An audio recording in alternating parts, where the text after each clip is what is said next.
د خپل ټول ځواک نه کار واخلئ. تاسو باید دا کار وکړئ. داسې راز چې تر نن پورې ساینس هم بشپړ ځواب نه لري.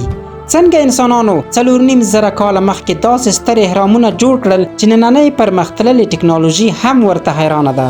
د مصر اهرامونه د نړۍ له تر ټولو حیرانونکو او مرموزو جوړښتونو څخه ګڼل کیږي. دا ستر اهرامونه شاوخوا 4500 کاله مخکې جوړ شوي، خو تر نن پورې لا هم ډیر خلک نه پوهیږي چې په کومه طریقه جوړ شوي دي. په پیل کې د اهرامونو بڼه د نن په شان نه وه. ټول اهرامونه په سپینو او ځلیدونکو ډبرو پوښل شوي وو، داسې چې د شپې هم له لرې روښانه ښکارېدل. خو د زرګونو کلونو بادونو، بارانونو، جګړو او سخت هوا د دوی اصلي ښکلا بدله کړه.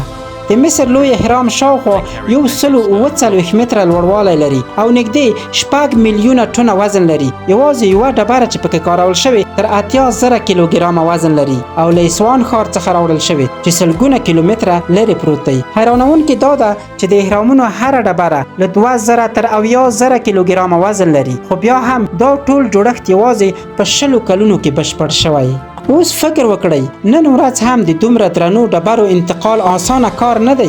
نو لرغونو مصریانو دا کارونه څنګه وکړل؟ همدا وجه ده چې ځینې خلک باور لري ښایي د فضایي مخلوقاتو مرسته پکې شوې وي. خو لرغونپوهان وایي دا هر څه د انسان د حیرانونکي مهارت پایله ده. د اهرامونو دننه تودوخه تل شاوخوا 20 درجې سانتیګراد وي. که څه هم مصر یو ډیر ګرم هیواد دی، د اهرامونو دننه پټې خونې، اوږده تونلونه او مرموزې لارې شته چې تر اوسه یې ټول رازونه نه دي موندل شوي. ځینې خونې داسې تړل شوي چې لا هم انسان نه دی توانېدلی بشپړ راز یې کشف کړي.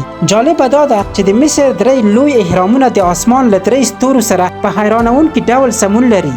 دا ښیي چې لرغوني مصریانو د ستورپوهنې په علم کې خورا پرمختللي وو. اهرامونه د نړۍ له 7 لرغونو عجایبو څخه یوازینی جوړښت دی چې تر نن ورځې لا هم په خپل ځای ولاړ دی. زلزلو، طوفانونو او زرګونو کلونو هم ونه شوای کولای دا ستر جوړښتونه له منځه یوسي. هر کال میلیونونه سیلانیان د مصر اهرامونو ته ورځي څو د انسان د عقل، هنر او ځواک دغه نه هېرېدونکې معجزه له نږدې وګوري. که دا ویډیو مو د خوښې وړ ګرځېدلې وي نو یو لایک حتما ورکړئ. د نورو حیرانونکو معلوماتو لپاره موږ در سره فالو کړئ.